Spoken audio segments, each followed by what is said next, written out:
Assalamualaikum warahmatullahi wabarakatuh. Ketemu lagi dengan saya. Bagaimana kabarnya Bapak Ibu?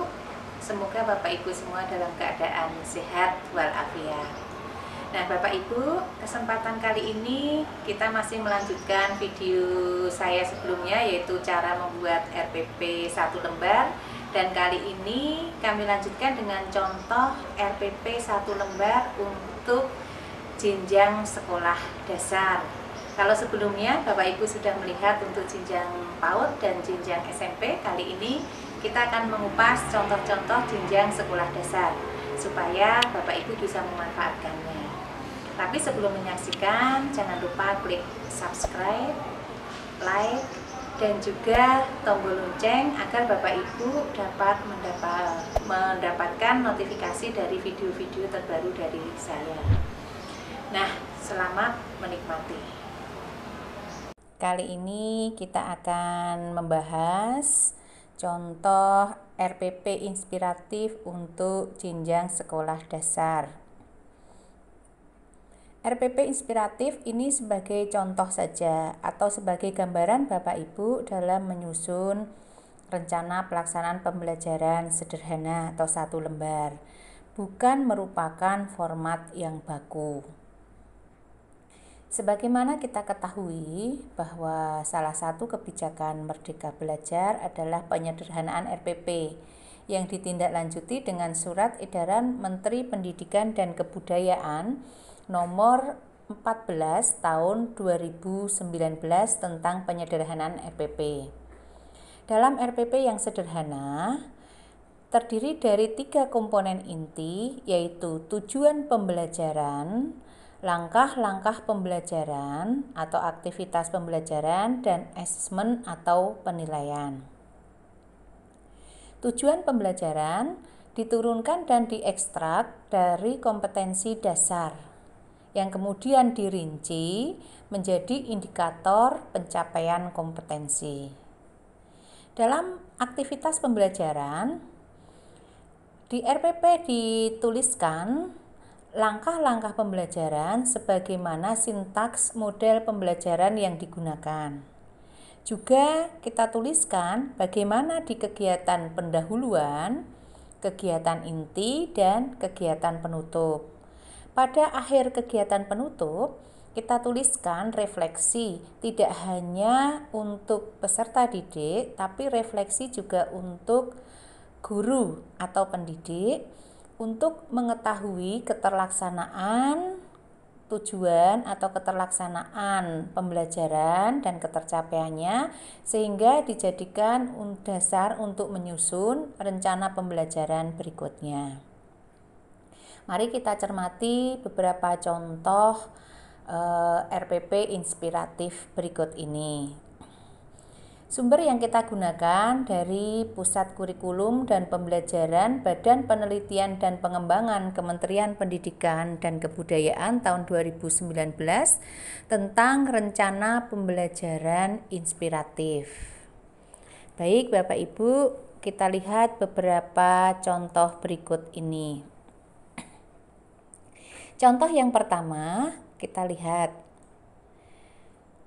Ini identitas berada pada bagian samping Bapak Ibu ini, tidak di depan, di atas seperti biasanya. Nah, ini tergantung dari layoutnya Bapak Ibu. Dimanapun lokasinya bebas Bapak Ibu. Dan yang harus kita pahami bahwa RPP itu bukan harga mati, harus 1 lembar. RPP sederhana itu bisa lebih dari 1 lembar. Ya, yang penting dalam RPP kita itu kontennya itu memberikan gambaran utuh apa yang dilakukan oleh guru dalam pembelajaran, dan hanya 3 komponen inti, yaitu tujuan pembelajaran, langkah-langkah, dan penilaian. Bapak Ibu, kita cermati sekarang contoh RPP berikut ini. Rencana pelaksanaan pembelajaran ini kita lihat di komponen tujuan. Pada tujuan itu kita lihat tidak ditulis secara skematis, tapi menjadi satu satu kalimat. Misalnya menerima, memahami, memiliki perilaku santun, serta menyajikan cara-cara menghormat, salam, dan simbol-simbol agama Buddha. Ini contoh untuk mata pelajaran agama Buddha. Nah, langkah-langkahnya kita lihat, ini langkah-langkahnya sederhana sekali Bapak Ibu, tidak rinci atau tidak rigid sebagaimana Permendikbud nomor 22 tahun 2016 tentang standar proses, di mana di sana kegiatan pendahuluan dan penutup itu sudah dituliskan secara rinci dalam Permendikbud tersebut. Kalau ini hanya komponen-komponen utama dalam langkah-langkah itu, gambarannya secara umum. Direfleksi dan konfirmasi sebagaimana di kegiatan penutup yang kami sampaikan. Di sini dituliskan pencapaian siswa, formatif, asesmen, dan refleksi guru untuk mengetahui ketercapaian proses pembelajaran dan perbaikan. Oh ya, di bagian penilaian itu harus mencakup penilaian sikap, pengetahuan, dan keterampilan. Karena ini merupakan mata pelajaran agama di mana ada kompetensi dasar sikap itu sendiri, yaitu sikap spiritual dan sosial, maka di sini penilaiannya lengkap. Ada penilaian sikap spiritual, sosial, pengetahuannya, gambarannya apa. Tidak ada lagi rubrik penilaian kisi-kisi soal untuk penilaian pengetahuan, ya. Karena ini disederhanakan. Kemudian contoh yang kedua untuk kelas 1 semester 1. Nah, ini periode Agustus minggu pertama untuk tema diriku, aku dan teman baruku. Tujuan pembelajaran, karena ini tematik Bapak Ibu, ini ada beberapa bidang PPKN, bahasa Indonesia, matematika, seni budaya, dan prakarya. Ini tujuannya dibuat sendiri-sendiri, ya, sesuai sendiri-sendiri. Kemudian di kegiatan pembelajaran ini Bapak Ibu bisa lihat di sini sangat sederhana sekali, hanya memberikan gambaran secara umum, tidak dirinci. Kemudian ada asesmen atau penilaian. Penilaiannya mencakup, harusnya kita ada penilaian pengetahuan, keterampilan, dan sikap. Ya, 3 penilaian itu sudah muncul di sini. Di pengetahuan, keterampilan, sikap dalam membuat name tag, kemudian menghias bebas dan membuat bingkai foto, juga ada pengetahuan, keterampilan, dan sikap. Nah, kemudian ada pengesahan di bawah. Di sini diberikan lampiran kegiatan untuk memperjelas pada pembelajaran. Nah, Bapak Ibu bisa melihat di sini untuk hal-hal yang mungkin belum dituliskan atau belum dijelaskan dalam RPP yang 1 lembar tadi, bisa kita buatkan lampirannya. Ini ada 1 lembar lampiran Bapak Ibu. Sebagaimana kita sampaikan bahwa 1 lembar itu bukan sebuah harga mati. Kalau ada materi tentang percobaan, maka guru harus melengkapi dengan panduan praktikum di laboratorium. Langkah-langkah kerjanya seperti apa. Nah, itu tidak di RPP tapi pada pelengkapnya, yaitu buku panduan. Kita lihat untuk kelas 2, rencana pembelajaran kelas 2 semester 1 dengan tema hidup rukun di sekolah. Nah, kita lihat tujuannya Bapak Ibu. Tujuan untuk PPKN, bahasa Indonesia, matematika, seni budaya, dan prakarya itu ditulis tersendiri masing-masing. Nah, tujuan ini dijabarkan atau diturunkan dari kompetensi dasar dan rinciannya adalah indikator pencapaian kompetensi. Kemudian dijadikan tujuan pembelajaran. Kegiatan pembelajaran kita lihat sederhana sekali. Ya, apa yang dilakukan itu sangat sederhana yang ditulis dan itu bisa 1 halaman, Bapak Ibu. Kemudian penilaian.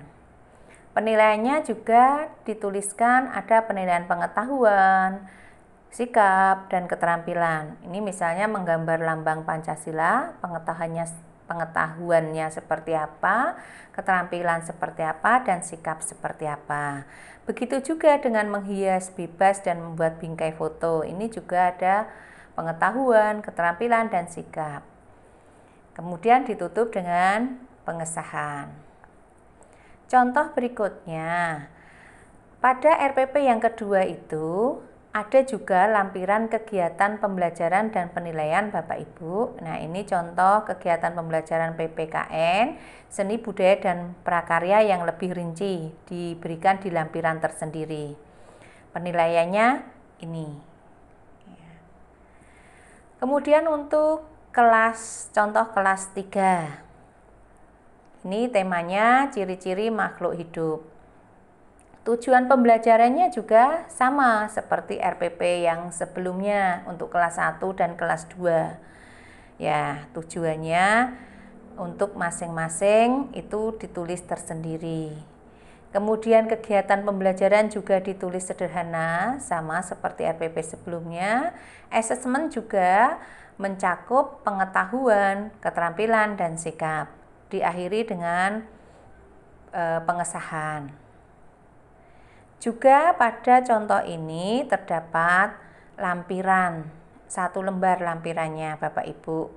Lampirannya berupa contoh kegiatan pembelajaran PPKN, Bahasa Indonesia dan Seni Budaya, serta asesmen.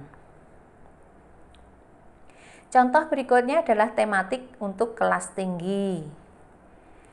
Tujuan pembelajarannya, ini Bapak Ibu, ini ditulis umum. Tidak mencantumkan IPA, IPS ya, tapi langsung secara umum. Identitasnya terdapat di bagian samping. Ini sama dengan sama dengan yang lainnya, yaitu pada bagian samping. Kemudian di langkah-langkah kegiatan ini juga ditulis Bapak Ibu secara sederhana, gambaran umum, tidak dituliskan secara detail mana di kegiatan pendahuluan berapa menit, kegiatan intinya berapa menit, kegiatan penutupnya berapa menit. Diakhiri dengan refleksi. Ya, ini untuk mengetahui ketercapaian proses pembelajaran.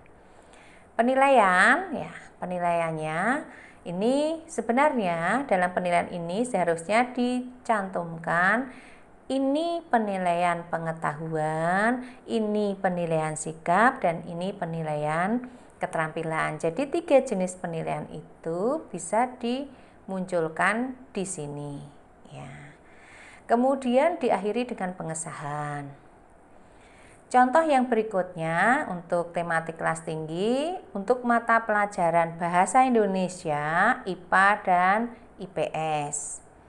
Tujuan pembelajarannya tidak dipisah-pisah tapi dijadikan satu. Kemudian langkah pembelajarannya atau langkah kegiatannya juga secara umum tidak diperinci mana pendahuluan, inti, dan penutup. Refleksi dan konfirmasi dan penilaiannya. Kalau penilaian ini langsung dalam bentuk soal. Bapak Ibu, dalam bentuk soal atau dalam bentuk apa yang harus dilakukan. Nah, diakhiri dengan penutup. Ini juga ada lampiran RPP-nya, Bapak Ibu. Di pertemuan 1, apa kegiatannya, asesmennya apa, pertemuan 2, kegiatannya apa, asesmennya apa, pertemuan 3, 4, 5, dan 6 itu sama. Ini masih ada lampirannya lagi Bapak Ibu, skenario pembelajaran, kemudian berapa langkah pembelajarannya, itu juga dimunculkan. Bolehkah Bapak Ibu? Boleh. Bahkan Bapak Ibu masih menggunakan RPP yang rigid, RPP sebagaimana Permendikbud nomor 22 tahun 2016 itu juga boleh. Karena dalam surat edaran tersebut, surat edaran Mendikbud nomor 14 tahun 2019, itu guru boleh menggunakan RPP yang lama atau memodifikasi atau menyederhanakan sesuai dengan format sebagaimana edaran. Kemudian RPP tematik kelas tinggi, masih yang kelas tinggi untuk mata pelajaran Bahasa Indonesia, SBDP dan IPS untuk kelas 6 Bapak Ibu. Tujuannya sama dengan yang tematik kelas tinggi sebelumnya. Kemudian langkah-langkahnya juga sama, masih berupa gambaran umum, ada refleksi dan konfirmasi serta penilaian. Nah, itu tadi Bapak Ibu beberapa contoh RPP sederhana 1 lembar untuk jenjang sekolah dasar. Bagaimana Bapak Ibu sudah paham? Mudah-mudahan ini bisa membantu Bapak Ibu untuk mengembangkan RPP bersama KKG Bapak Ibu masing-masing, baik di tingkat sekolah, di tingkat kecamatan maupun kabupaten. Selamat berkarya Bapak Ibu. Assalamualaikum warahmatullahi wabarakatuh. Demikian tadi Bapak Ibu tayangan videonya, gimana, sudah paham? Jika Bapak Ibu menemui kesulitan, Bapak Ibu bisa menuliskan pada kolom komen di bawah video ini. Sampai ketemu untuk video saya yang berikutnya.